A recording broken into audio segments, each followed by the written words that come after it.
Buen día, jóvenes.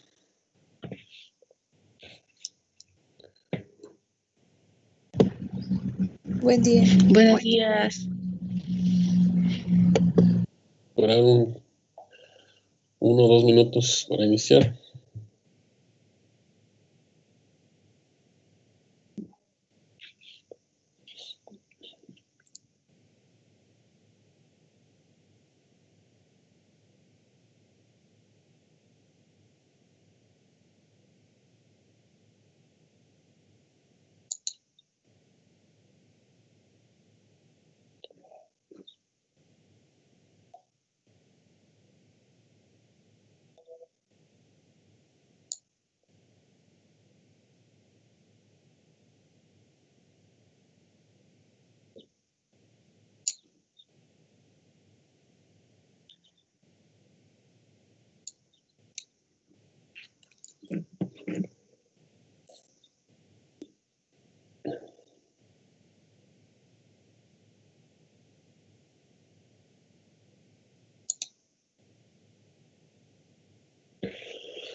Bueno.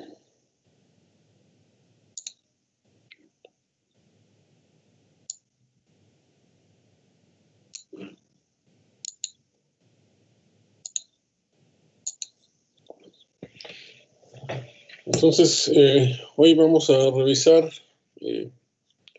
inicialmente el control del músculo respiratorio bronquial y el músculo liso vascular respiratorio.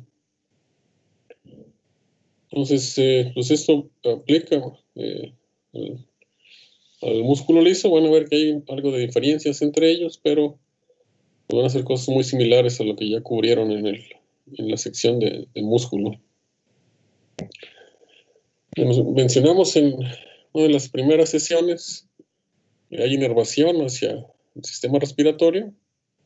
La estimulación simpática va a provocar constricción de la vía aérea y un aumento de la secreción glandular, mientras que la estimulación simpática induce relajación de la vía aérea e inhibición de la secreción glandular, ¿no? Entonces dijimos hay inervación hacia el músculo liso y hacia las glándulas de secreción. También hay inervación motora, pero bueno, esa la vamos a ver cuando veamos el tema de control de la respiración. Además de esta inervación simpática y parasimpática, también hay mecanismos conocidos como no adrenérgicos, no colinérgicos, y ahí hay algunos neurotransmisores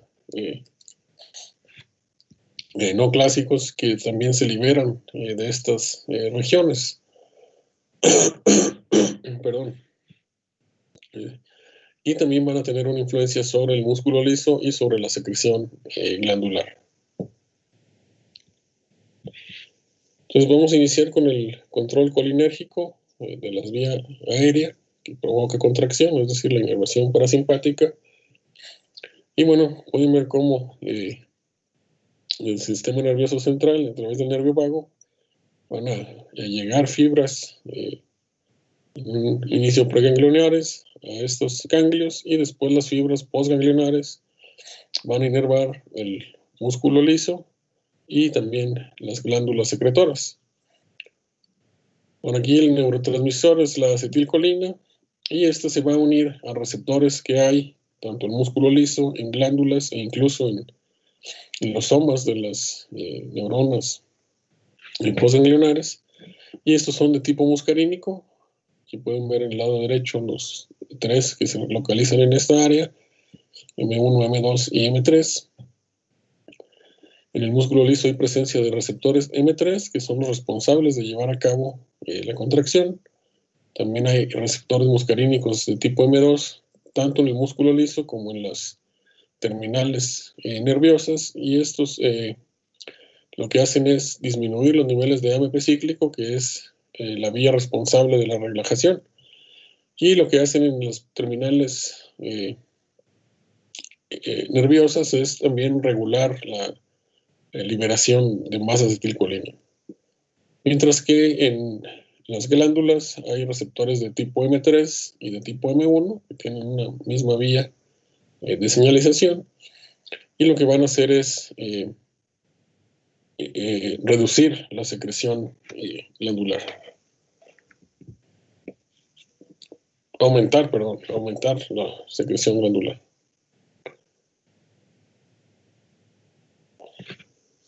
Este es el mecanismo de contracción en el músculo liso de la vía aérea.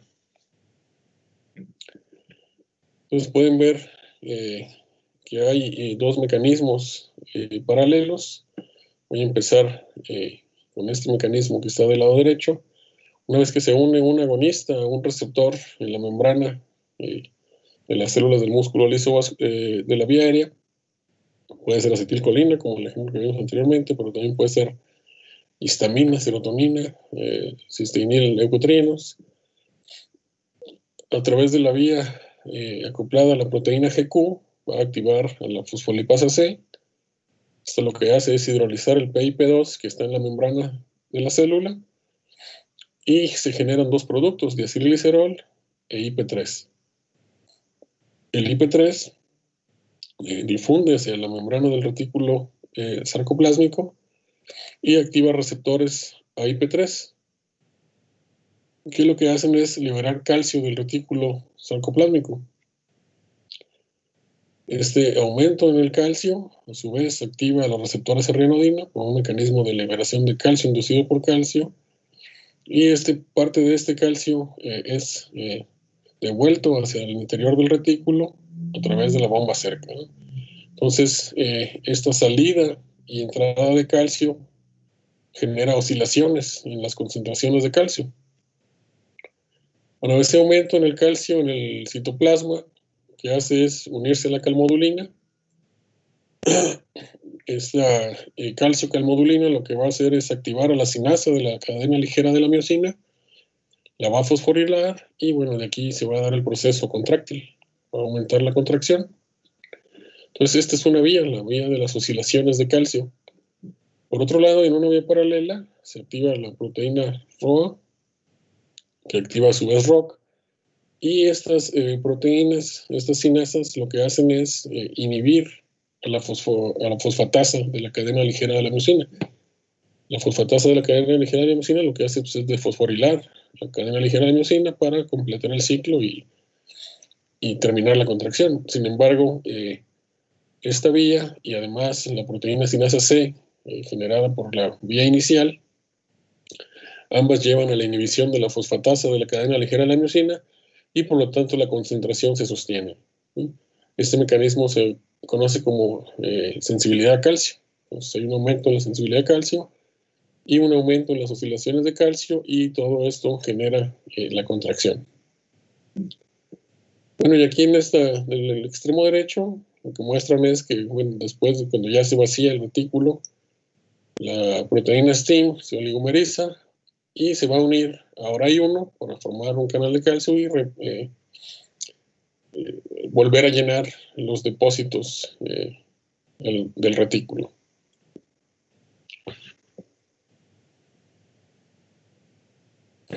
Bien, ahora en cuanto al control adrenérgico, lo que dijimos es que va a inducir relajación y disminución de la secreción glandular.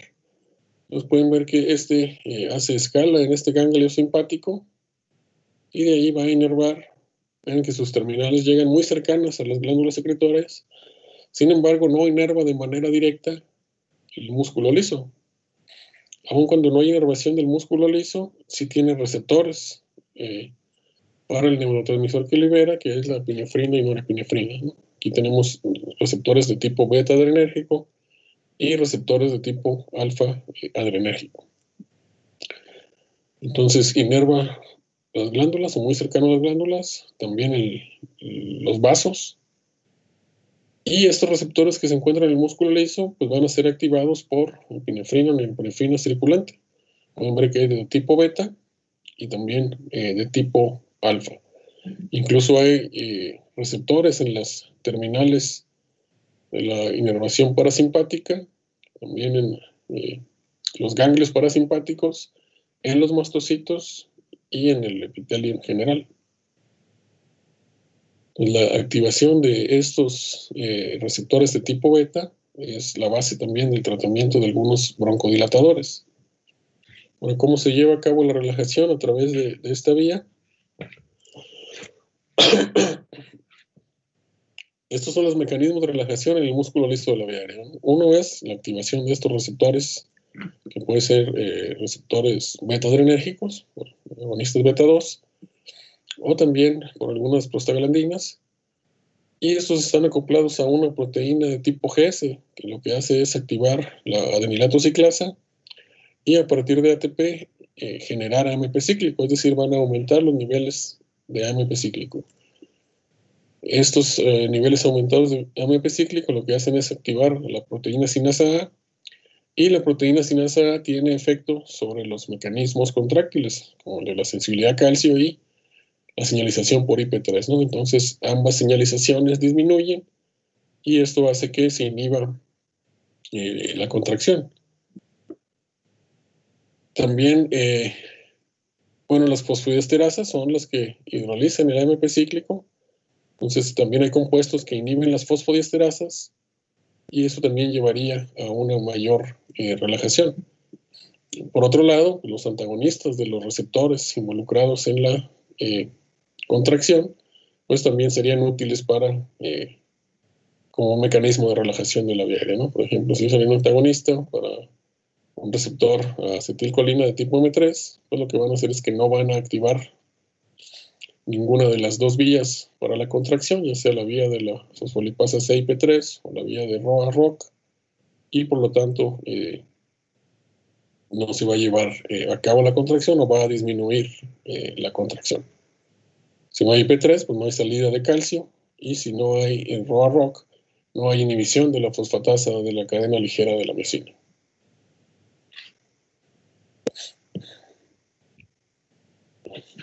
Ahora, como les comenté, también hay mecanismos no adrenérgicos, no colinérgicos. Y de estos hay dos tipos, tipo inhibitorio y tipo excitatorio. Los de tipo inhibitorio son el péptido intestinal vasoactivo, el óxido nítrico y el neuropéptido Y. Mientras que el excitatorio es la sustancia P y la neurocinina A. Entonces aquí están los efectos que tienen en la musculatura vascular, en la secreción glandular y en el músculo liso de la vía aérea. Entonces estos inhibitorios lo que inducen es una relajación, mientras que los excitatorios inducen una contracción. Estos excitatorios también aumentan la secreción glandular, mientras que el óxido nítrico y el neuropéptido Y la disminuyen, y el péptido intestinal vasoactivo puede ser en ambas direcciones. Y ven que en el músculo liso vascular todos inducen relajación, a excepción del neuropéptido Y, que induce contracción.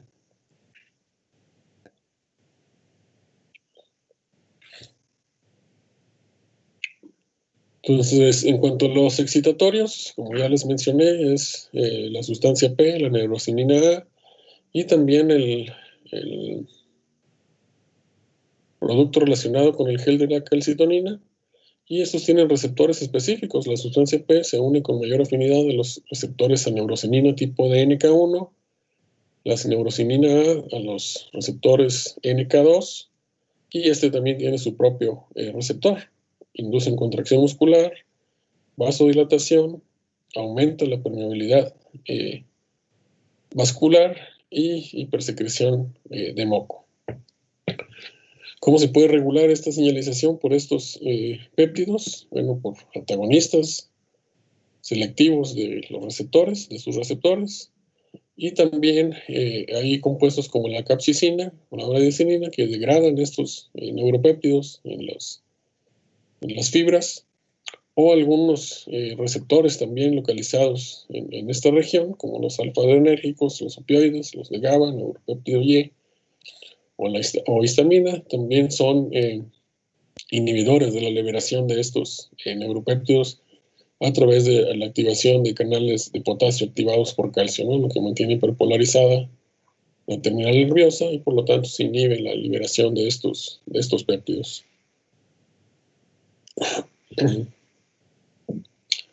En cuanto a los inhibitorios, mencionamos es el óxido nítrico, el péptido intestinal vasoactivo. Y bueno, el óxido nítrico lo que hace es llegar al músculo liso, difundir el músculo liso, aumentar los niveles de GMP cíclico y por la misma vía, o una vía semejante a la del AMP cíclico, induce relajación. Mientras que el péptido intestinal vasoactivo se une a un receptor, que lo que hace es aumentar los niveles de AMP cíclico por el mismo mecanismo que ya revisamos anteriormente, y esto lleva a relajación. Pero además, el mecanismo contráctil por acetilcolina, lo que hacen estos dos compuestos es inhibir la liberación de acetilcolina y por lo tanto no activar la maquinaria contráctil. Entonces, bien, aquí hay un nervio colinérgico y se cree que estos nervios liberan, además de acetilcolina, estos mismos compuestos, el péptido intestinal vasoactivo, el óxido nítrico. Bueno, esto tiene un efecto sobre la contracción del músculo de la vía aérea. Y lo que hace el péptido intestinal vasoactivo y el óxido nítrico, que son relajadores, es que también inhiben la secreción de acetilcolina, ¿no? Entonces es como un mecanismo de regulación. No está bien demostrado para el óxido nítrico, pero sí lo está para el péptido intestinal vasoactivo. Ahora, ¿qué pasa durante? Esta es una condición normal. ¿Qué pasa durante la inflamación? Durante la inflamación se generan enzimas como la triptasa y radicales libres, y lo que hacen es degradar el óxido nítrico, el péptido intestinal vasoactivo. Se pierde este mecanismo de regulación, además el efecto relajante sobre el músculo liso, y entonces hay una hiperreactividad, ¿no? Hay un incremento en la contracción del músculo liso de la vía aérea, ¿no? Si comparan que se muestra aquí con claramente pueden observar que en este caso, donde no están estos mecanismos de freno o de relajación, pues hay una contracción mucho mayor.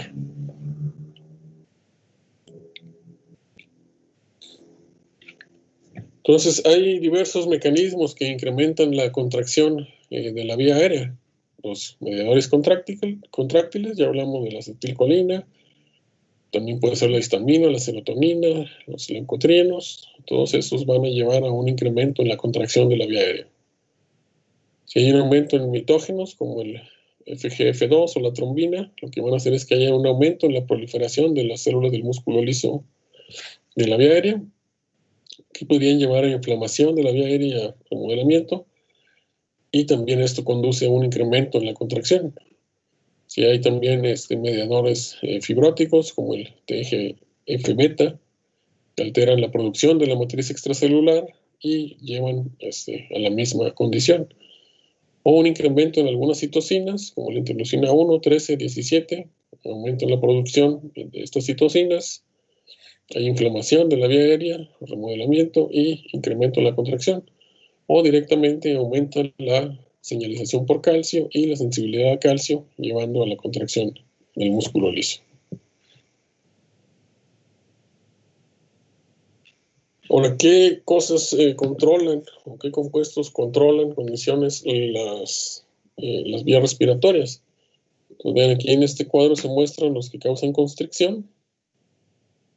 La estimulación parasimpática, ya vimos, por acetilcolina. También la histamina, los leucotrienos, el tromboxano A2, la serotonina, agonistas adrenérgicos, pero de tipo alfa, y una disminución en la presión parcial de CO2 en las vías respiratorias pequeñas. Ahora, los que van a dilatar es la estimulación simpática a través de receptores beta 2, los agonistas beta 2 circulantes, el óxido nítrico, un aumento en la presión parcial de CO2 en vías respiratorias pequeñas.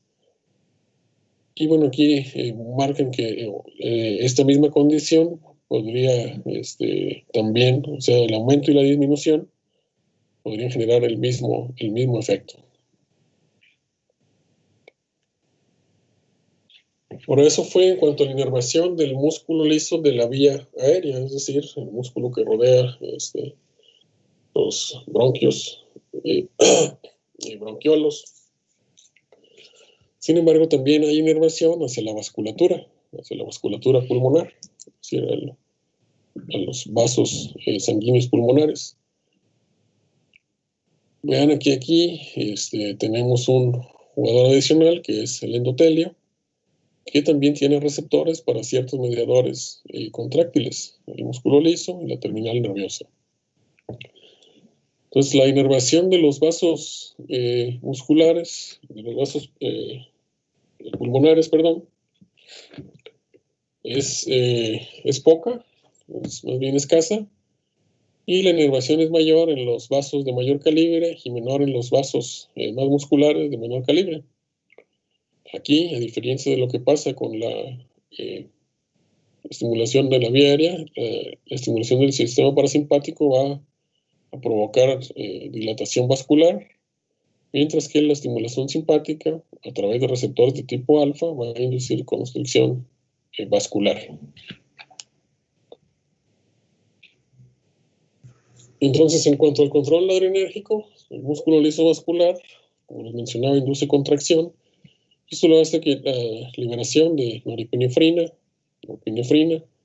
de los nervios simpáticos va a tener como blanco la célula del músculo liso vascular y a través de receptores alfa 1 y alfa 2, uno por la vía del aumento en el IP3 y otro por la inhibición de la producción del AMP cíclico, van a llevar a la contracción, ¿no? Por los mismos mecanismos que ya hemos realizado en diapositivas anteriores.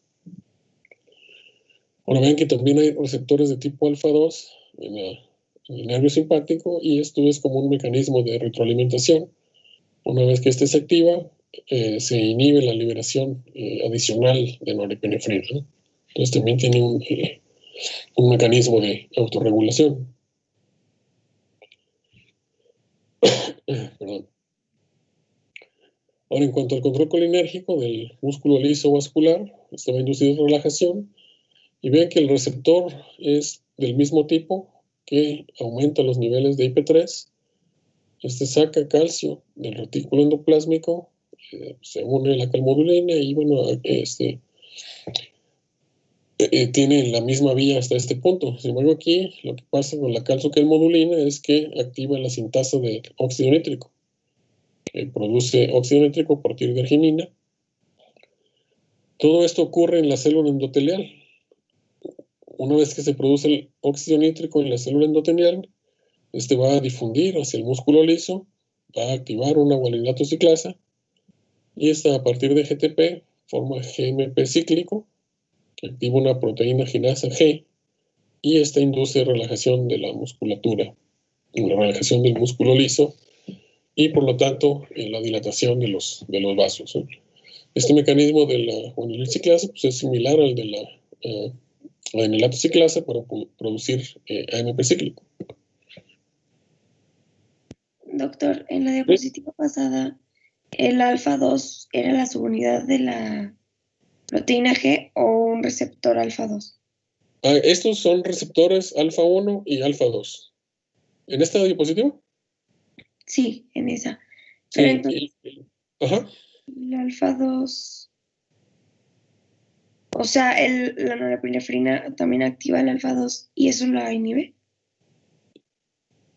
Sí, bueno, sí, en las células del músculo liso activa el alfa 1 y el alfa 2, ¿no? Y el alfa 1 está acoplado a una proteína GQ y el alfa 2 a una proteína GI. La GQ ya la revisamos anteriormente, aumenta la producción de IP3 y saca calcio y se lleva a cabo la contracción. Sí. La GI lo que hace es inhibir la vía del AMP cíclico. Déjenme regreso un poquito. Sí. No, nada más era si era la subunidad alfa o si era otro Sí, tipo de. es la subunidad alfa, ¿no? Pero esta es una proteína GS, de S que quiere decir estimulatorio, y activa la adenilato ciclasa y produce AMP cíclico, activa PKA y lleva a cabo la relajación, ¿no? Las que son GI quiere decir inhibitorio, y lo que hacen es inhibir a la adenilato ciclasa, ¿no? Entonces, eso hace que se inhiba la vía de relajación. Eso es lo que hace el receptor alfa 2.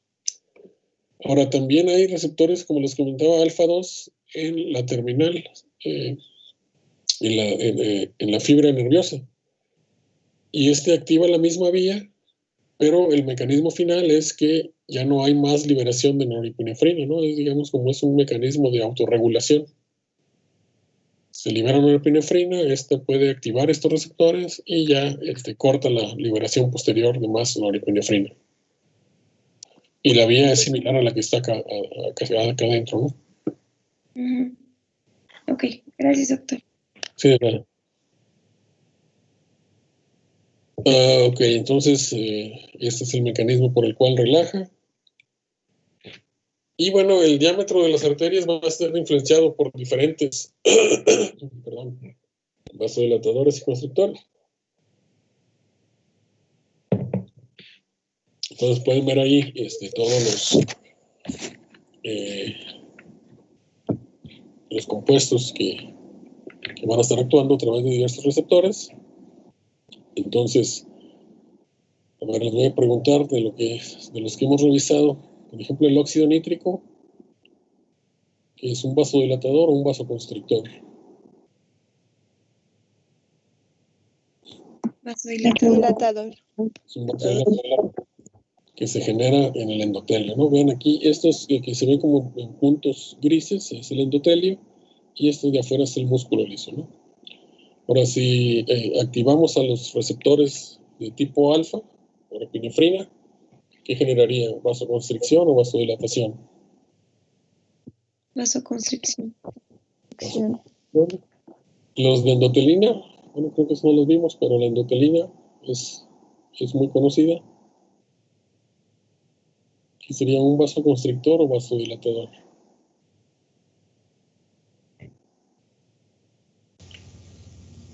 Vasoconstrictor. Y fíjense, esto es interesante porque es vasoconstrictor cuando activa receptores que están en el músculo liso, pero también hay receptores en el endotelio, de tipo B, y aquí lo que hacen es generar óxido nítrico, ¿no? Entonces habría una vasodilatación. Sin embargo, es muy conocido por sus efectos vasoconstrictores. La angiotensina, a través de la activación de receptores AT1, es vasoconstrictor o vasodilatador. Vasoconstrictor. Vasoconstrictor. Muy bien. Las fosfodiesterasas, ¿qué serían? ¿Vasoconstrictoras o Estas en realidad son enzimas, ¿no? Que están dentro de las células. ¿Qué mencionamos que hacían las fosfodiesterasas? Vasoconstrictor.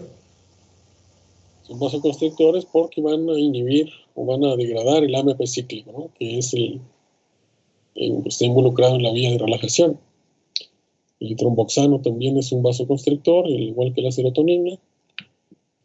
La activación de los canales de potasio, ¿qué generaría? ¿Una vasoconstricción o una vasodilatación?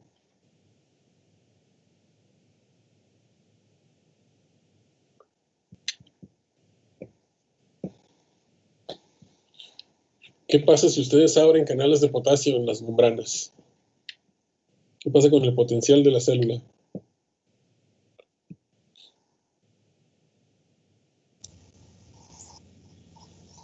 Se hiperpolariza. Se repolariza. Okay, si va a hiperpolarizar, entonces eso va a llevar a una ¿qué? ¿Vasodilatación o contracción? Vasoconstricción. Vasodilatación. Como si hiperpolar. Ya no va a haber entrada de calcio, y por lo tanto sería una forma de despolarizar. Muy bien, creo que ya no me faltó ninguno. Entonces, vean, aquí hay unas influencias también sobre el control del músculo liso vascular pulmonar. Y bueno, aquí lo que muestran es cambios en la resistencia, ¿no? Aumento en la resistencia y disminución en la resistencia, ¿no? Es un aumento en la resistencia que lo genera los vasoconstrictores y una disminución en la resistencia los vasorelajadores.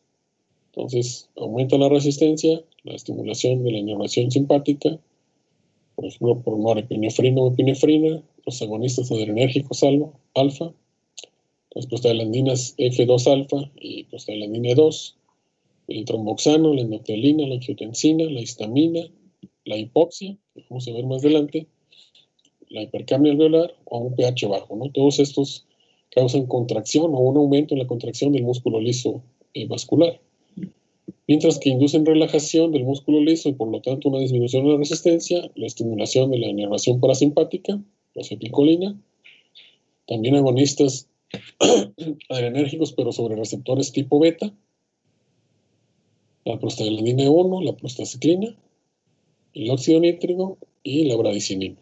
¿Bien? Doctor, ¿que no nos había dicho que la endotelina producía óxido nítrico en el endotelio? Sí, bueno, en el endotelio, pero digamos que su presencia principal es en el músculo liso y ahí genera vasoconstricción, ¿no? Ok. Luego se ha mostrado que si se activan los que están en el endotelio, producen óxido nítrico. Pero el efecto general, digamos ya la suma de efectos, lo que lleva es una vasoconstricción. Es decir, es más fuerte el efecto sobre músculo liso que sobre lo que genera de óxido nítrico en el endotelio. Ah, o sea, el óxido nítrico nada más lo genera en el endotelio.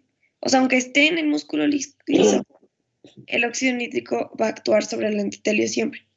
No. El óxido nítrico siempre se genera en el endotelio, en el endotelio, pero difunde hacia el músculo liso, ¿no? Difunde hacia el músculo, miren, déjenme regreso aquí. Esta es la célula endotelial, esta que está en amarillo y esta que está en un color un poco más oscuro es el músculo liso. El óxido nítrico se genera en el endotelio, pero no actúa ahí, difunde hacia el músculo liso y ahí es donde va a activar la vía de la guanilil ciclasa para inducir una relajación muscular. ¿Sí? Ajá. Ahora, esa sería la vía que se activa cuando el receptor endotelina está en las células endoteliales. Sin embargo, si el receptor está en el músculo liso, es decir, está aquí, activa un receptor que es igual. ¿Qué pasa aquí? Aquí también se activa la vía del IP3, pero esto lo que va a llevar es a una contracción del músculo liso, por un mecanismo igual a este, ¿no? Se activa la vía de la proteína GQ, aumenta IP3 y lleva a cabo la contracción por este mecanismo de oscilaciones de calcio. Entonces, esa es una diferencia importante entre la vasculatura de la vía aérea y de los vasos pulmonares. Si ustedes activan un receptor acoplado IP3 en el endotelio, va a tener un efecto diferente que si activan un receptor acoplado IP3 en el músculo liso, ¿no? Si está en el endotelio, va a producir óxido nítrico. Si está en el músculo liso, va a generar contracción. Entonces, el receptor endotelina está en ambas. Por un lado puede producir óxido nítrico y por otro induce contracción del músculo liso vascular. Y al parecer el efecto que predomina es el efecto contráctil. ¿Sí? Ok, gracias. Sí. Entonces por eso lo que va a llevar finalmente es a la contracción, la que está aquí, y induce un aumento en la resistencia vascular pulmonar. Bueno, aquí este es un experimento que se hizo con el tejido pulmonar no me acuerdo si era un conejo. Y bueno, ven aquí, hay una vía aérea, aquí tienen teñido el músculo liso, y aquí hay una arteria pulmonar, también ven aquí su capa de músculo liso. Y lo que hacen es estudiar la respuesta de ambos a la aplicación de acetilcolina, serotonina y KCL. Y lo que miden es el diámetro, ¿no? Para hacer una línea en una región, como cualquiera, siempre en el mismo lugar, y ven cómo disminuye el diámetro del vaso, ¿no? Entonces, ven, aquí están en condiciones de reposo. Cuando aplican acetilcolina, ¿qué es lo que observan?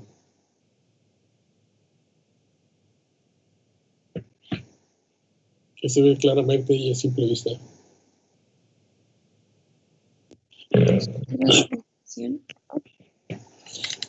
Hay una contracción, pero únicamente de el músculo que está en la vía aérea.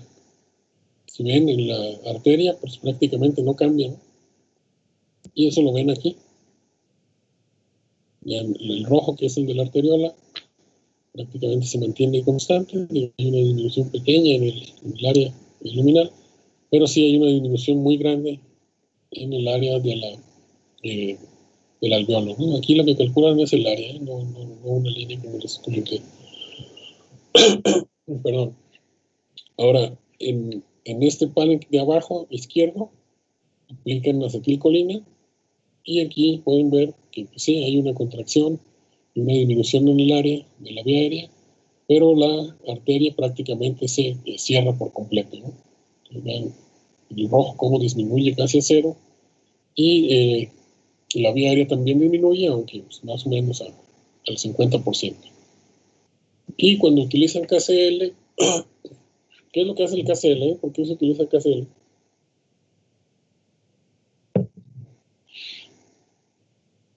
Perdón.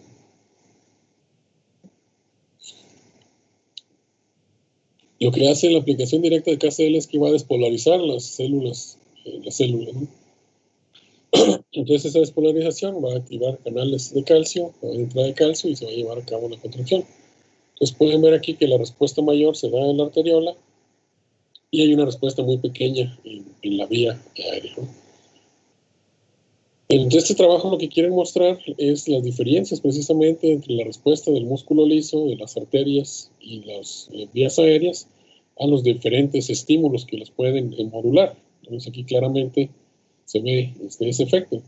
Ahora, ¿por qué? Pues es un trabajo muy largo que no me daría para explicárselos aquí, pero todo tiene que ver con la señalización por calcio, ¿no? Por la vía de las oscilaciones de calcio y que en algunas condiciones, ya sea de hacerlo del músculo liso de la vía aérea contra las de las arterias, pues tiene ciertas particularidades que los hacen diferentes.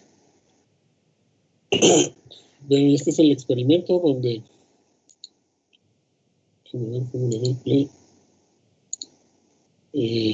es un video donde van a ir aplicando primero acetilcolina, posteriormente serotonina y luego el KCL, ¿no? Por aquí va a aparecer, bueno, yo no me acuerdo dónde aparece, pero aparece lo que van a aplicar.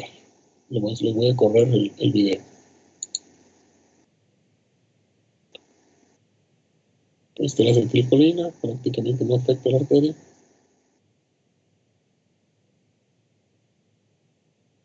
La serotonina, la cierra casi por completo. Y el KCL, ¿no? Que tiene un efecto mayor sobre la arteria. Y ven como la contracción que se da en la vía aérea es un tanto irregular, ¿no? Entonces, está como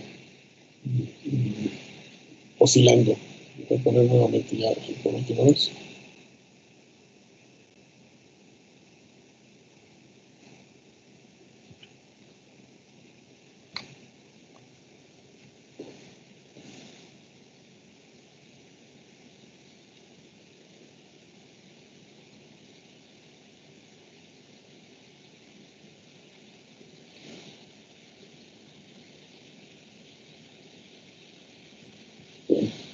Entonces pueden ver cómo la respuesta del músculo liso en ambas condiciones no es exactamente igual, ¿no? Porque sabemos el músculo liso tiene una respuesta diferente en diversos estímulos.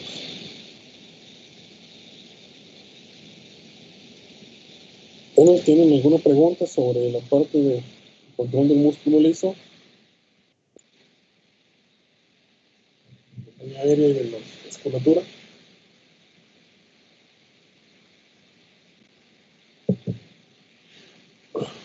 No, todo bien, doctor. Entonces vamos a entrar en la parte de circulación pulmonar.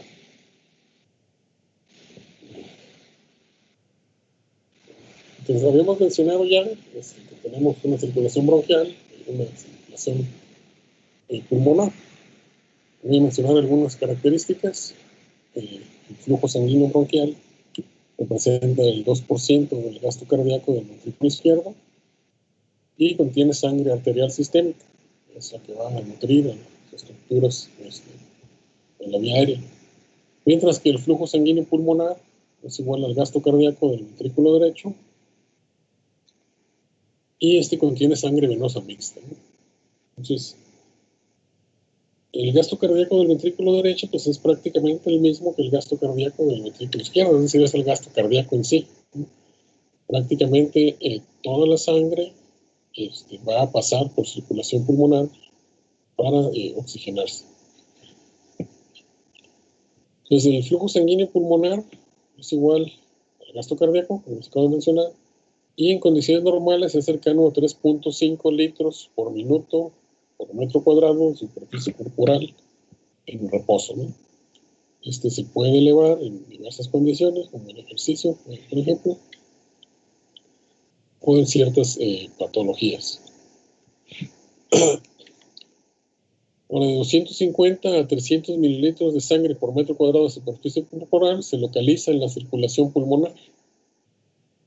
Y de esta, del 60 al 70%, pues, se localizan los capilares pulmonares.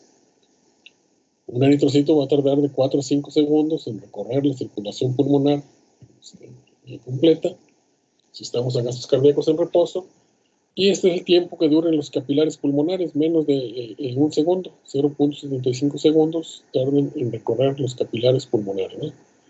A gastos cardíacos en reposo, como les mencioné.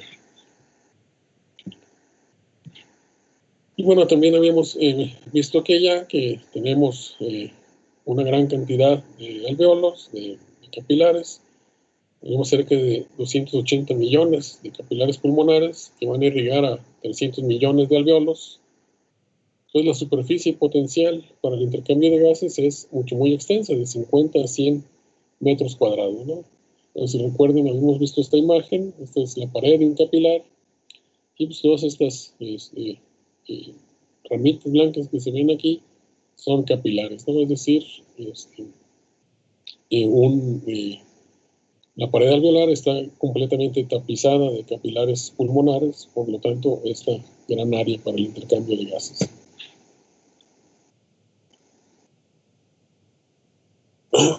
La circulación bronquial, como mencionamos, trae sangre arterial sistémica, sangre con una presión parcial de oxígeno elevada, y esta lo que va a hacer es aportar oxígeno y nutrientes a la tráquea, a los bronquios, a algunas glándulas linfáticas, a la pleura, también a los nervios que llegan hasta esta región.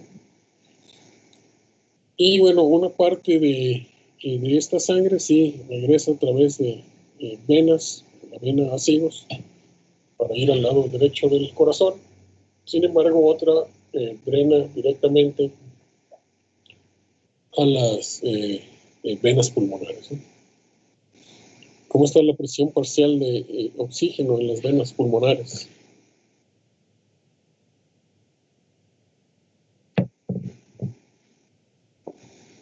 Elevada. Está elevada, es sangre que ya pasó por la zona de intercambio de gases. Entonces, esta sangre que va a drenar después de irrigar a todas estas estructuras es sangre desoxigenada que se va a unir a la sangre que ya pasó previamente por oxigenación. Entonces, eso la va a diluir un poco, pero bueno, es muy poquito, ¿no? Prácticamente no es mucho. También se ha visto que hay conexiones entre los capilares de la arteria bronquial y las venas bronquiales, y estas se conocen como anastomosis. Generalmente están cerradas y se pueden abrir en ciertas condiciones.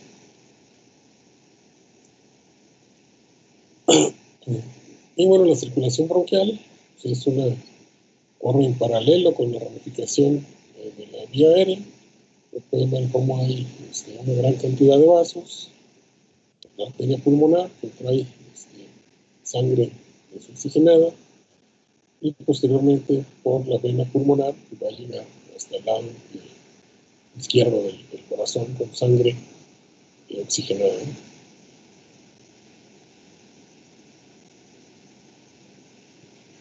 Ahora, ¿cuáles son las diferencias en cuanto a anatomía funcional de la circulación pulmonar? Aquí se ven dos cortes de dos arterias.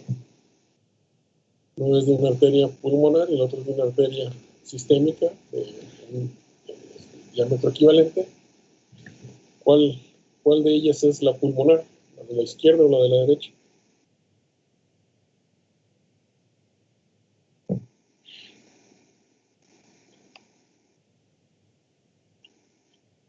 ¿Cuál de estas dos creen que sea la pulmonar? ¿Esta de la izquierda o esta de la derecha?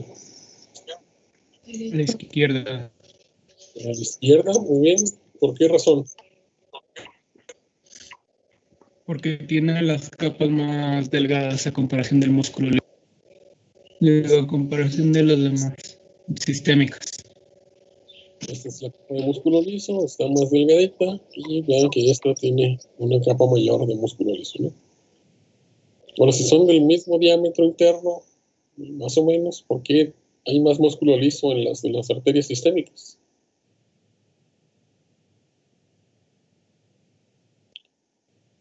¿Cuál sería la razón? O sea, ¿por qué esa diferencia?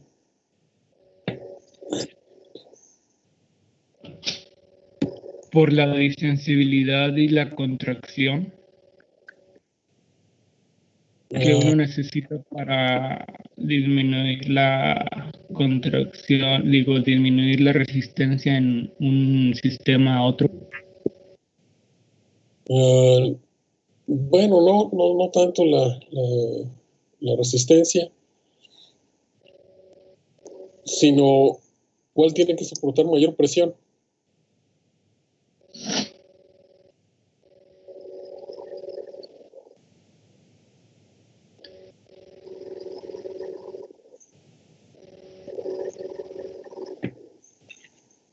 Por ambas pasa La de la derecha. el mismo gasto cardíaco, ¿no? ¿Perdón?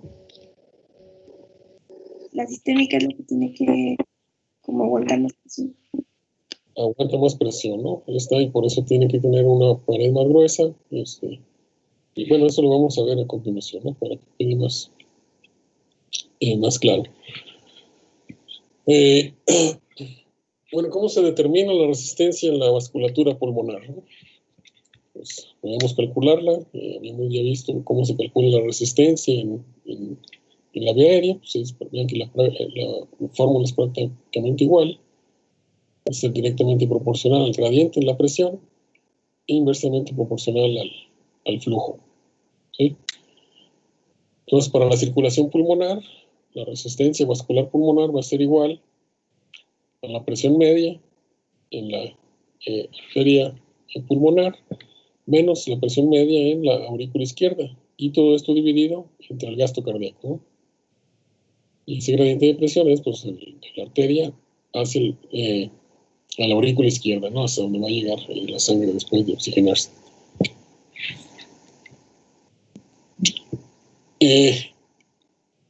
Esto es lo que les hablaba ahorita sobre los que tienen que soportar mayor presión.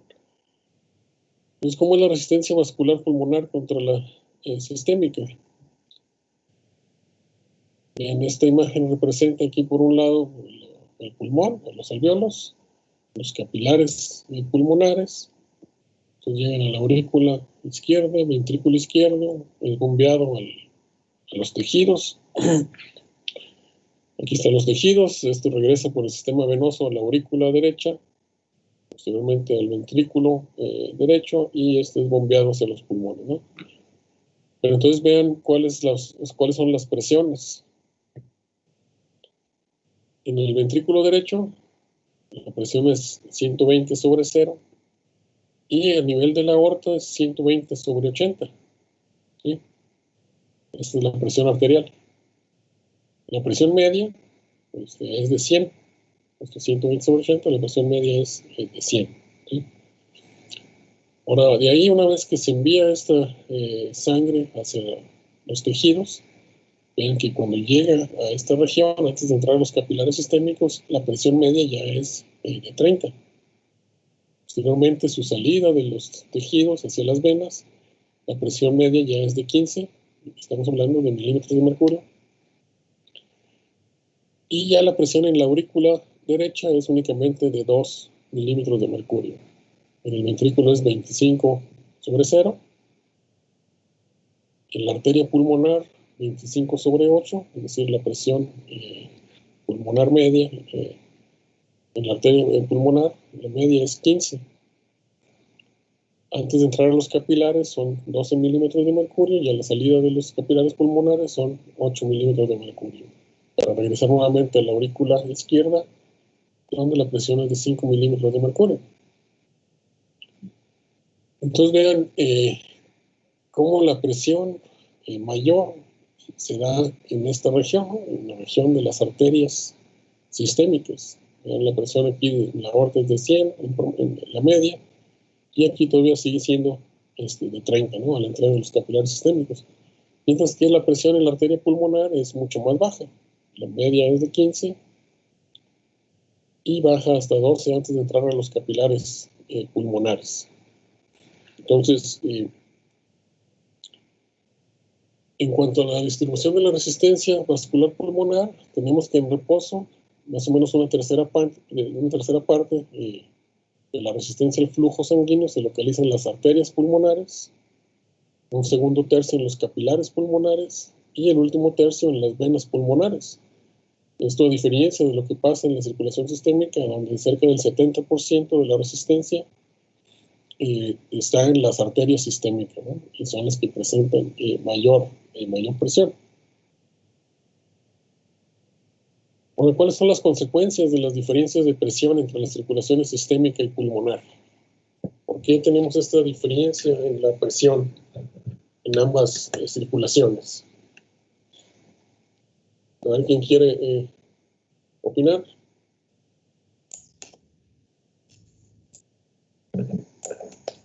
Pues para que pueda existir un flujo sanguíneo y vaya hacia todos los órganos y las partes del cuerpo, porque bueno, por ejemplo en cardiovascular vimos que sin diferencia de presiones el flujo sería el mismo o sería cero, o sea, no habría flujo.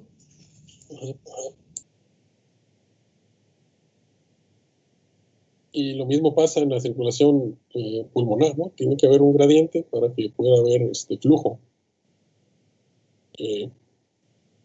Pero ¿por qué se requiere generar una presión tan alta en la circulación sistémica y no en la pulmonar? Si regresamos nuevamente aquí, ven aquí el ventrículo va a generar una presión en la aorta de 120/80 o 100, como la media. Mientras que el ventrículo derecho tiene que generar una presión media en la arteria pulmonar únicamente de 15 milímetros de mercurio, ¿no? Vean que siempre hay un gradiente, ¿no? Siempre va a haber un gradiente para el flujo. Aquí y también aquí. Pero ¿por qué necesitamos mayor presión en la circulación sistémica que en la pulmonar? Además, es la misma cantidad de sangre que se va a enviar a ambos, ¿no? Es decir, toda la sangre que va a la circulación sistémica también va hacia los pulmones. Que va a recorrer un área mayor en la sistémica. Y además después, o sea, hay como puntos en los que va en contra de la gravedad. Exacto, ¿no? Esa es una de las principales razones. Cuando ustedes miden la presión arterial, bueno, y esto nada más es para ejemplificar cómo se mide la presión barométrica, es la presión que ejerce la atmósfera sobre un recipiente con mercurio, que hace que se eleve esta columna 760 milímetros de mercurio, ¿no? Eso ya lo habíamos visto.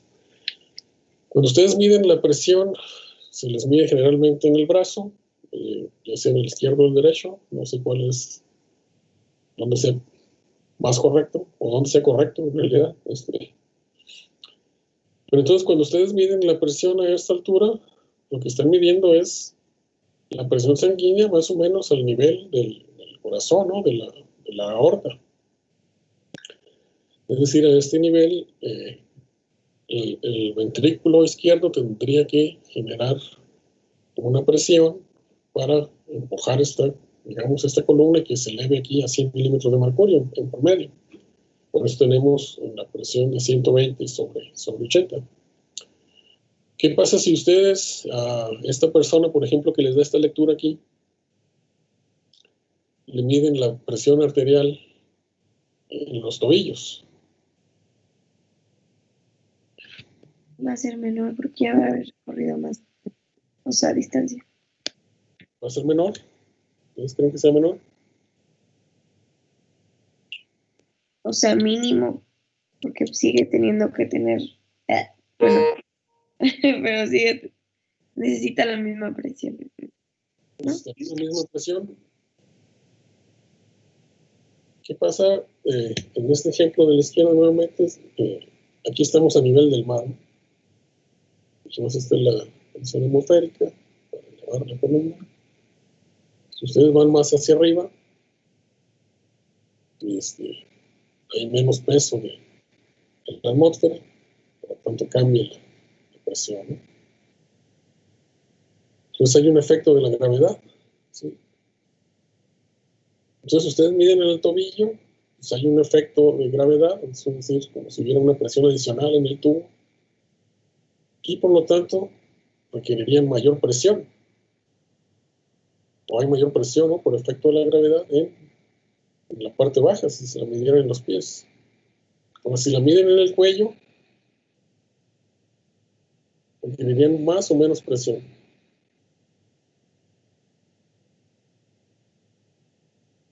¿Cuál sería la presión en el cuello de esta persona?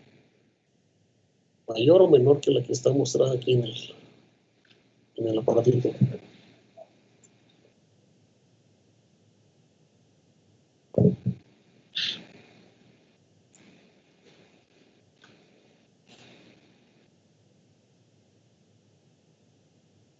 Menor, por lo que está diciendo. Entonces sería menor, ¿verdad? Porque ahora se tiene que bombear en contra de la gravedad. Entonces la presión que ustedes medirían en una parte alta sería menor. Pues vean, aquí hay un ejemplo. Cuando ustedes la miden a este nivel, la presión arterial media es de 100. Si la miden aquí es de 150, y si la miden a nivel de los pies, podría llegar a ser hasta 200. Pero si la miden en la cabeza, sería aproximadamente de 65 milímetros de mercurio, ¿no? Entonces, se requiere generar una presión bastante grande, sobre todo para poder bombear sangre hacia las partes superiores del corazón.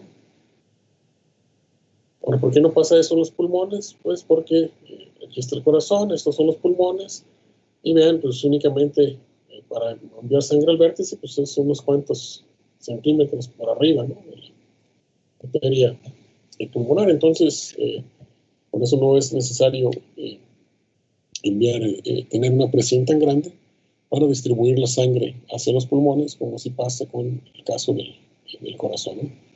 Ahora, ¿cuál sería otra razón por la cual se requiere un gradiente de presión o un frente de presión muy grande en la circulación sistémica, además de estos efectos de bombear sangre en contra de la gravedad? ¿Cuál sería otra razón? ¿Qué creen que sería otra razón por la cual se requiere una presión elevada en la circulación sistémica?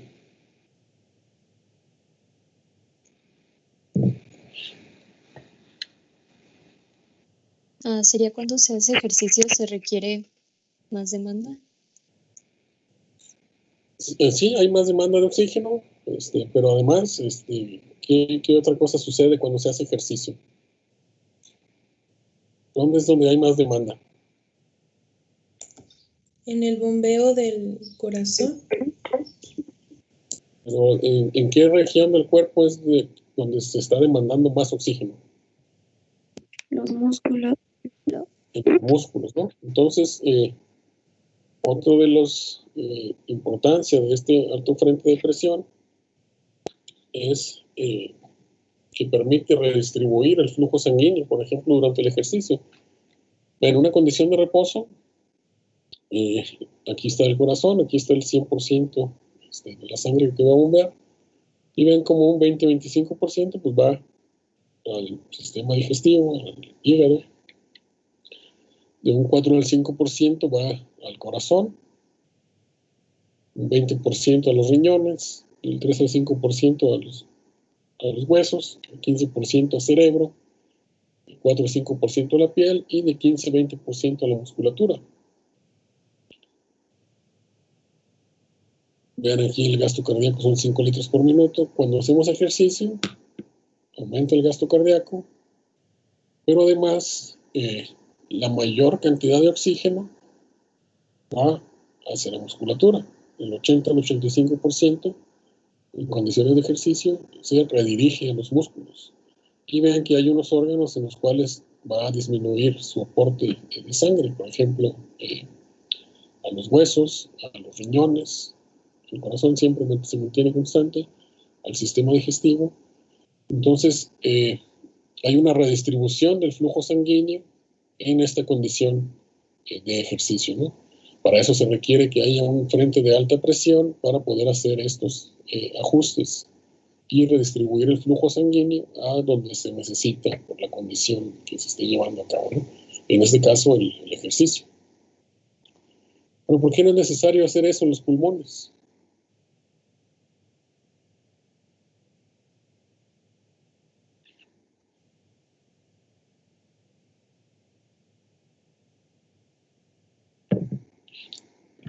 ¿Por qué no sería necesario redistribuir el flujo sanguíneo en los pulmones?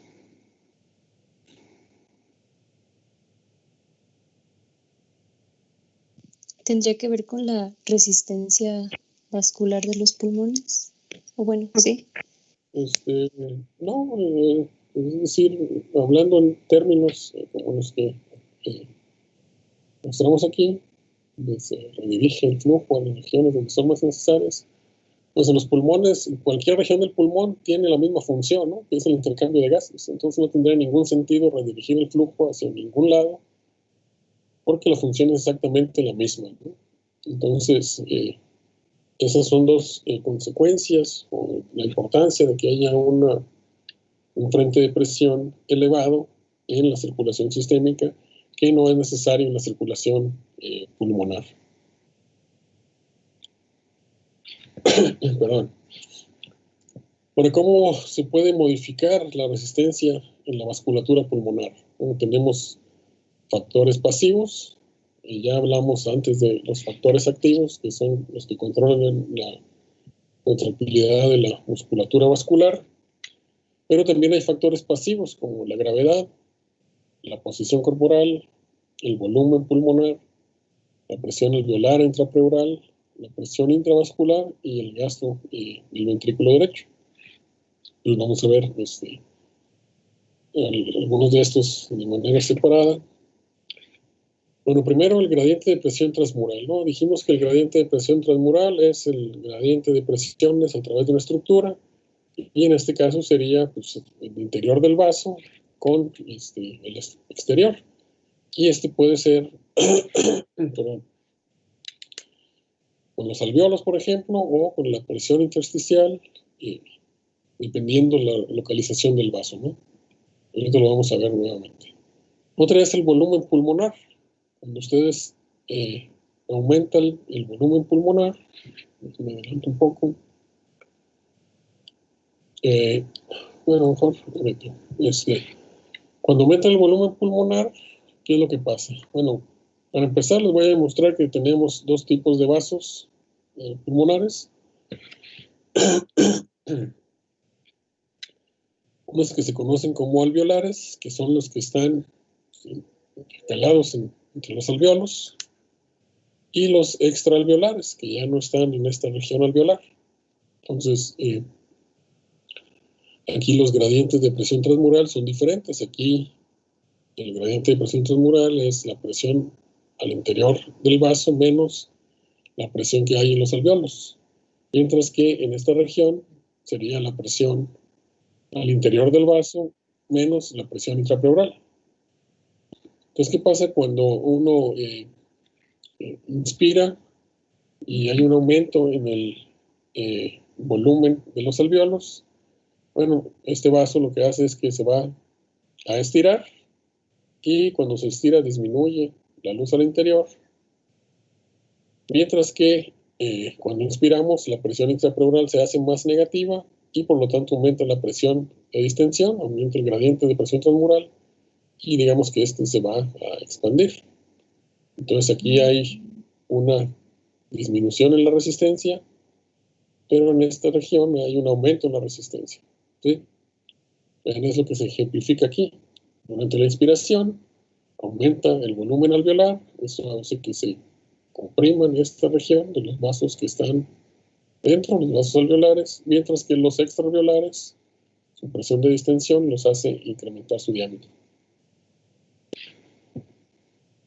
También hay otro tipo de vasos que son vasos que se llaman corner, que están en medio de los alveolos, y estos lo que hacen es que cuando aumentamos el volumen, pues las paredes alveolares tiran de esta región y lo que hacen es que incremente su diámetro y disminuye la resistencia. Pero bueno, volviendo a los vasos alveolares y extraalveolares, vean aquí en este gráfico, aquí se muestra la resistencia en el eje de las X y aquí el volumen, partiendo de volumen residual a capacidad pulmonar total. Entonces, ¿qué pasa con los vasos extraalveolares? Al aumentar el volumen, la resistencia disminuye.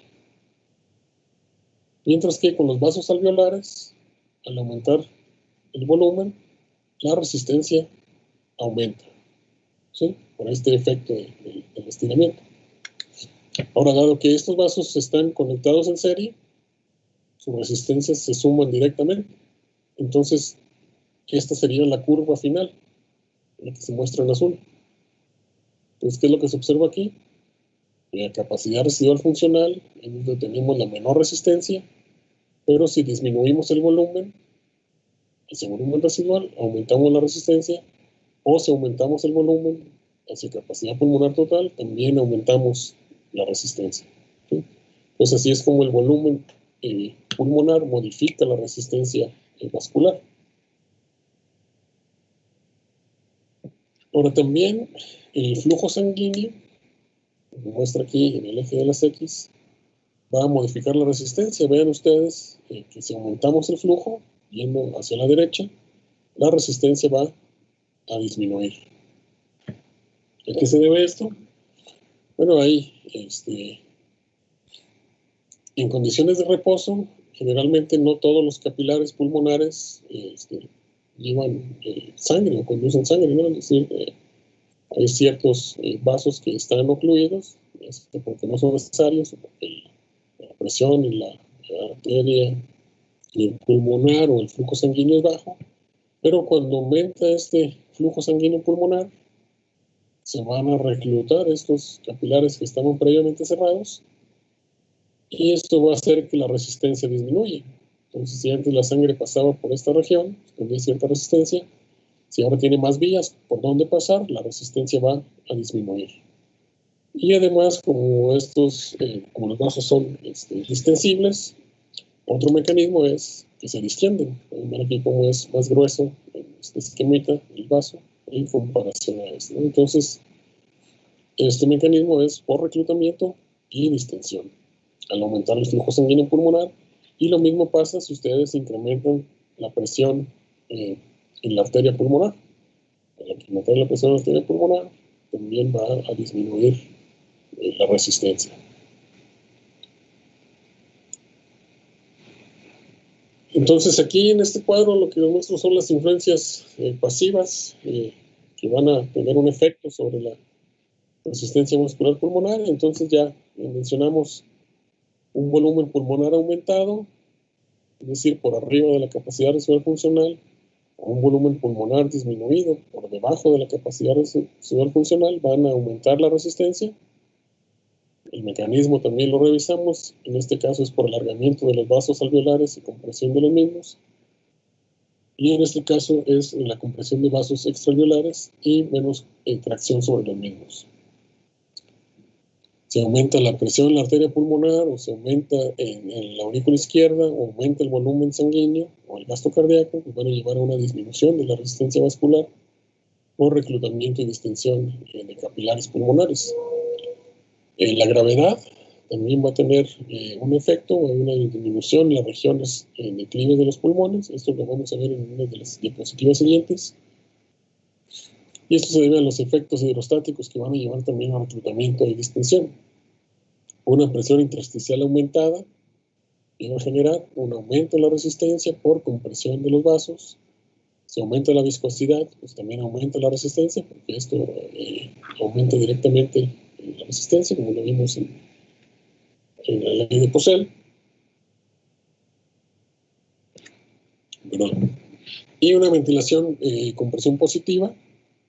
Si tenemos una presión alveolar aumentada, también aumentaría la resistencia por compresión y reclutamiento de vasos. Y una presión intrapleural positiva tendría el mismo efecto, ¿no? Por la compresión de los vasos extraalveolares. Bueno, las influencias activas sobre la resistencia vascular pulmonar las acabamos de ver en unas de las diapositivas anteriores. ¿Alguien recuerda cuáles aumentarían la resistencia?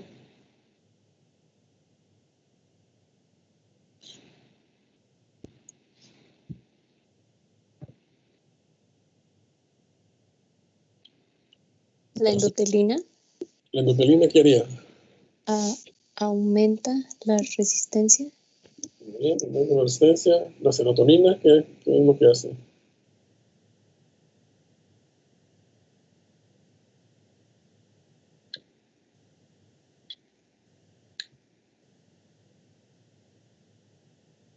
La serotonina, ¿no se acuerdan del video?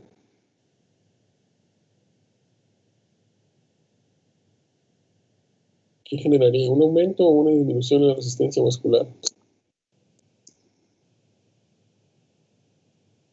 Disminución. aumento, ¿no? Aumenta la resistencia, ¿no? ¿Se recuerdan que disminuía el diámetro de la arteria? ¿El óxido nítrico? Disminución. Disminución del vasodilatador.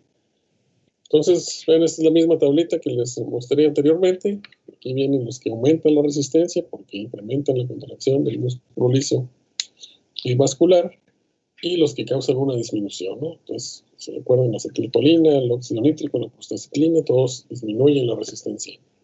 Mientras que todos estos compuestos la van a aumentar.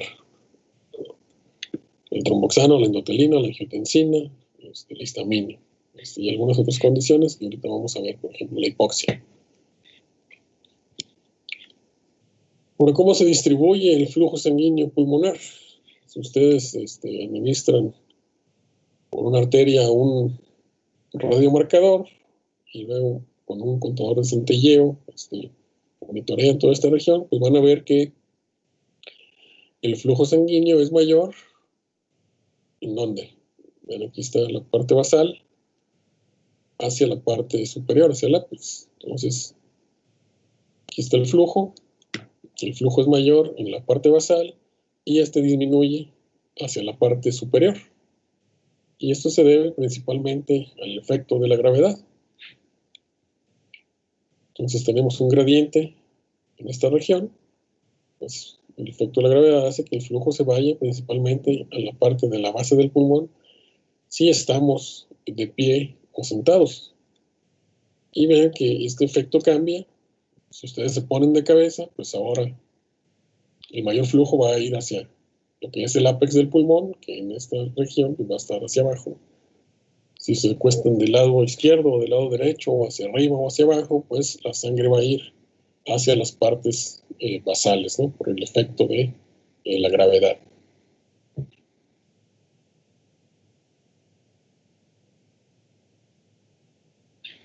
Por cómo se da la interacción de la gravedad y la presión extravascular, es decir, la presión ya sea en los alveolos, en el espacio intersticial, etc., ¿no? Esto hace que se generen diferentes zonas en el pulmón. Bueno, se ha dividido en 3 zonas. Zona 1, 2 y 3. Y aquí está la presión en la arteria pulmonar. Dijimos el promedio es de 15. Y luego, una vez que entra a los capilares, va a ir disminuyendo. Pero vean también cómo la presión si va hacia esta región, hacia la base del pulmón, la presión va siendo cada vez más grande, mientras que si va a la parte del ápex, va siendo un poco más pequeña, ¿no? O sea, no es un efecto tan marcado como el que se ve en la circulación sistémica, pero también hay cierto gradiente, ¿no? Que aquí está exagerado para fines de explicar la imagen. Pero bueno, ¿qué pasa? En los alvéolos, la presión va a ser similar en todo el pulmón. En este ejemplo ya muestra una presión de +2. ¿Vale? Quiere decir que es durante un proceso respiratorio, donde la presión se hace positiva. Pero si es al final de una expiración, pues aquí va a ser 0 en todas las condiciones, ¿no? Es decir, la presión alveolar siempre va a ser, y va a estar igual. Ahora, ¿qué pasa en la región del ápex, en la región superior? Aquí tenemos que la presión alveolar es mayor que la presión de la parte arterial de los capilares, que aquí es 1, y también es mayor que la presión al final de los capilares en la parte venosa. Entonces, esta mayor presión en los alvéolos lo que hace es comprimir los vasos. Pero aquí es un poco, pero aquí ya es considerable, ¿no? Entonces aquí prácticamente el flujo sanguíneo es muy poco. La presión alveolar es mayor que la arterial y también es mayor que la presión venosa. Entonces el flujo sanguíneo es muy bajo en esta zona. ¿Qué pasa en la zona media o en la zona 2? Aquí la presión arterial ya es mayor que la presión alveolar, por lo tanto no hay compresión de los vasos. Sin embargo, la presión venosa es menor que la presión alveolar en esta región, ¿no? Al final de los capilares. Entonces aquí ya hay cierto grado de compresión de los vasos sanguíneos. Y por lo tanto, el flujo es mayor que acá, en la zona 1, pero siguen sin ser el óptimo, ¿no? Entonces en esta zona 2, la presión arterial es mayor que la presión alveolar, pero la presión alveolar es mayor que la presión venosa. ¿Y qué pasa en la base del pulmón? Aquí ya la presión arterial es mayor que la alveolar y la presión venosa también es mayor que la alveolar. Entonces aquí el gradiente de presión es el de la presión arterial menos la presión venosa de manera directa y el flujo sanguíneo es completo, ¿no? Entonces, perdón, en la zona 3, la presión arterial es mayor que la presión venosa y ambas son mayores que la presión alveolar. Y eso explica también la diferencia del flujo en las diferentes zonas del pulmón.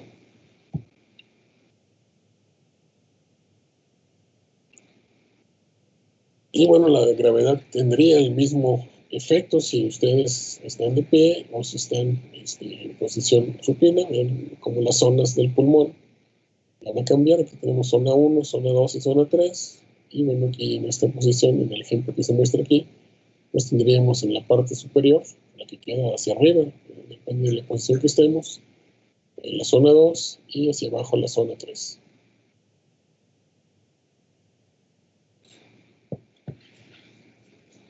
Ahora, otro de los factores pasivos, mencionamos que es la hipoxia. En la circulación sistémica, cuando vieron el aparato cardiovascular, ¿qué pasa con el flujo sanguíneo hacia las zonas que tienen una presión parcial de oxígeno disminuida o donde hay poco oxígeno?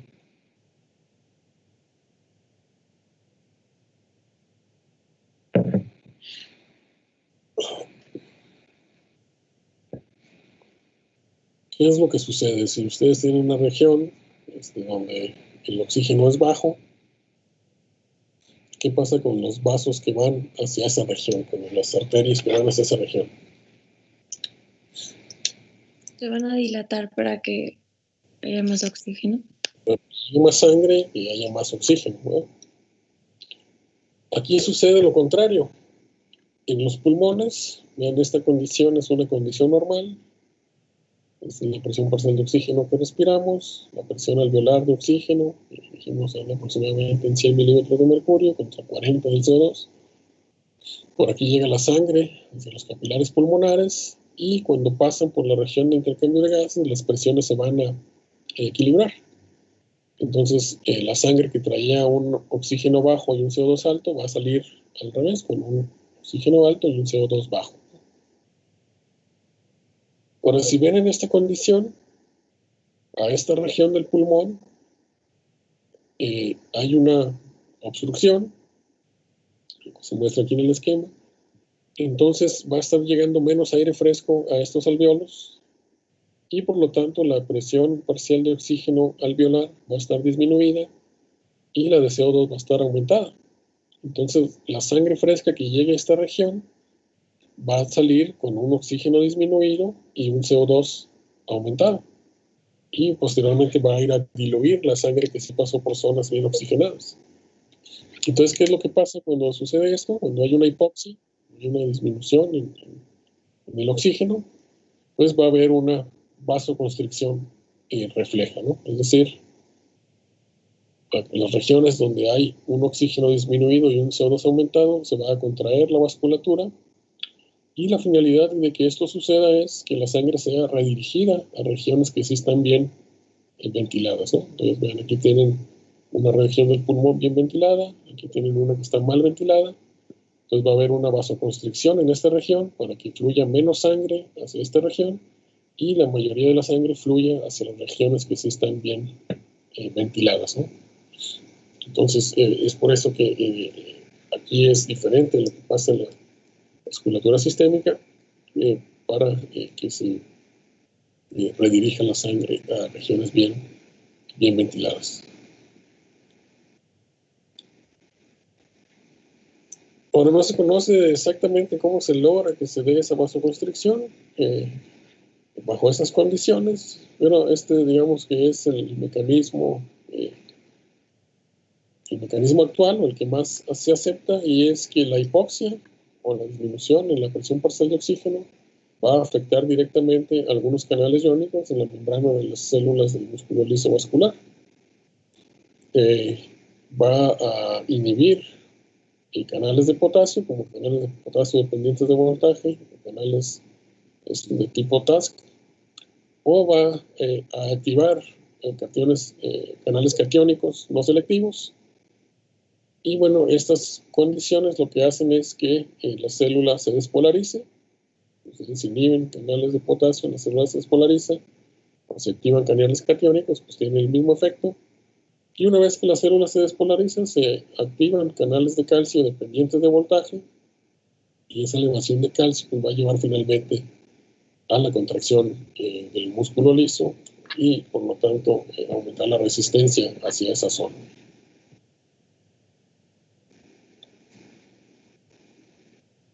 Bueno, ahora vamos a hablar del edema pulmonar, que es la acumulación extravascular de líquido en el pulmón, es decir, líquido que sale de los vasos pulmonares hacia el espacio intersticial.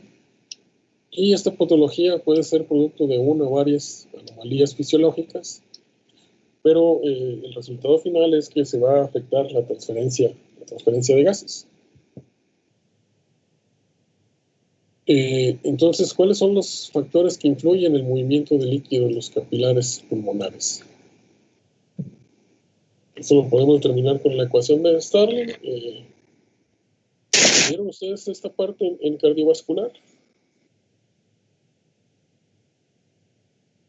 Sí la vi. Muy bien, entonces, ¿qué es lo que genera que haya salida de líquido de los vasos? Los cambios de presión. ¿De cuál presión? Vean, tenemos que el flujo es igual a un coeficiente de filtración capilar, y luego tenemos este término que vamos a multiplicar, que primero es la presión hidrostática capilar menos la presión hidrostática intersticial, menos un coeficiente de reflexión, y luego la presión osmótica o oncótica del plasma o del espacio intersticial, ¿no? Entonces, ¿cuál de estas tendría que aumentar para que hubiera salida de líquido hacia el espacio intersticial? ¿Cuál de las presiones?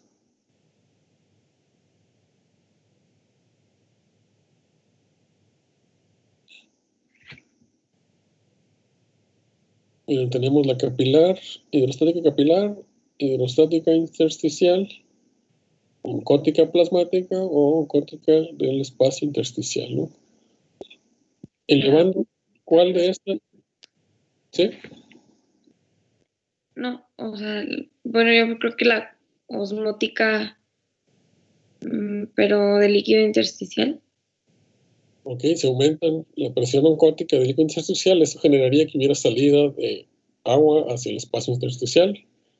Muy bien, ¿cuál otra presión genera, o aumento en cuál de las otras presiones generaría esta salida de líquido?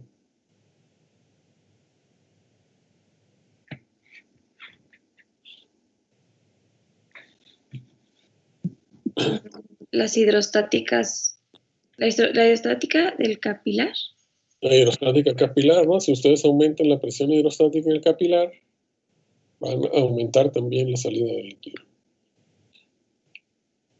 Y bueno, si ustedes disminuyen la presión hidrostática intersticial, ¿qué pasaría?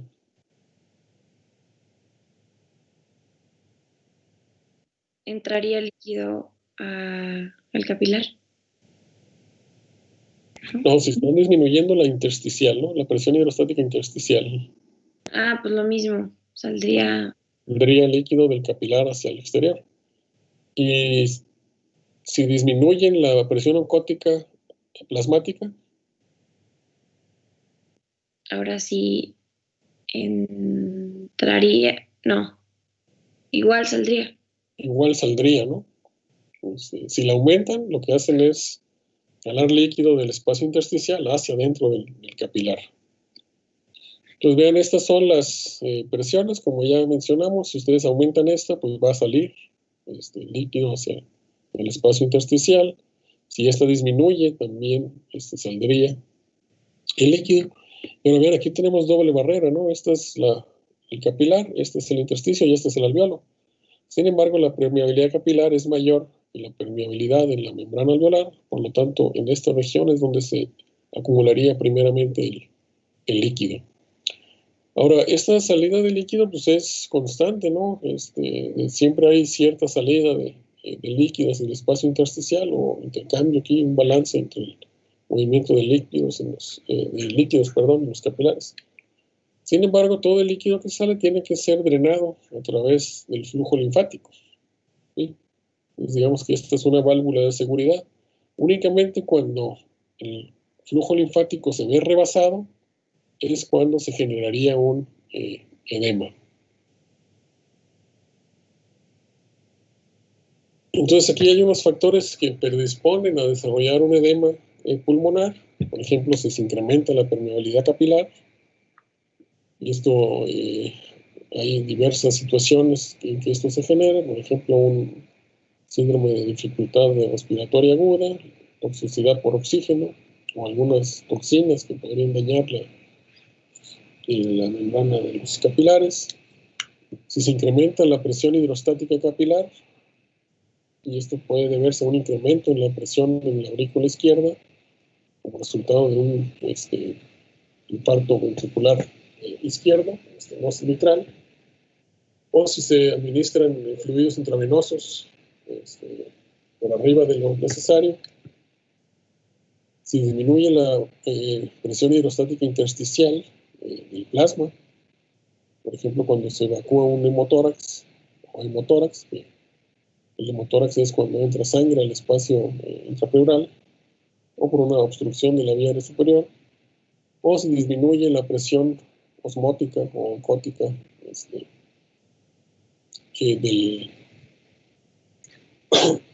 perdón, aquí me equivoqué. Aquí es una disminución en la presión hidrostática intersticial. Y aquí sí es cambio en la presión osmótica o coloidea del plasma. ¿Sí? Por ejemplo, cuando hay una disminución en las proteínas, o la dilución de las proteínas sanguíneas por soluciones intravenosas, o algunos problemas renales que resultan en la pérdida de proteínas. Y hay otros en los que no se conoce su etiología, por ejemplo, en la insuficiencia pulmonar, el drenaje linfático, o otros desconocidos. Por ejemplo, en la insuficiencia pulmonar podría ser causada por tumores, o el drenaje linfático por una fibrosis intersticial. Y bueno, los que se desconocen su histología, son, por ejemplo, el edema pulmonar de las grandes alturas, un edema pulmonar después de un daño en la cabeza, o también la sobredosis por drogas, por opioides, genera edema. Sin embargo, no se conocen los mecanismos por lo que esto sucede.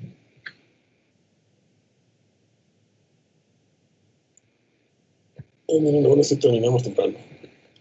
¿Tienen preguntas de esta última parte de la circulación pulmonar?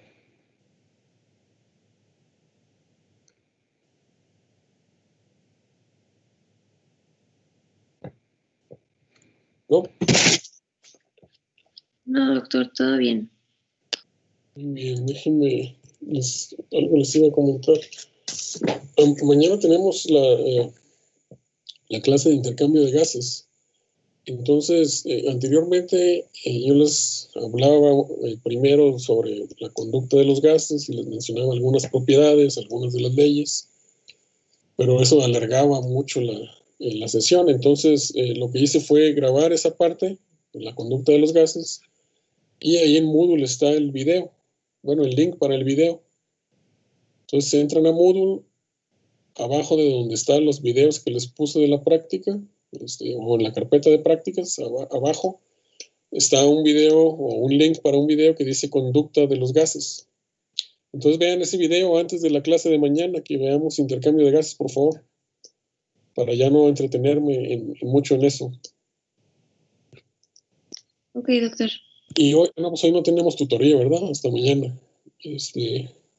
Entonces, no sé si tengan alguna pregunta.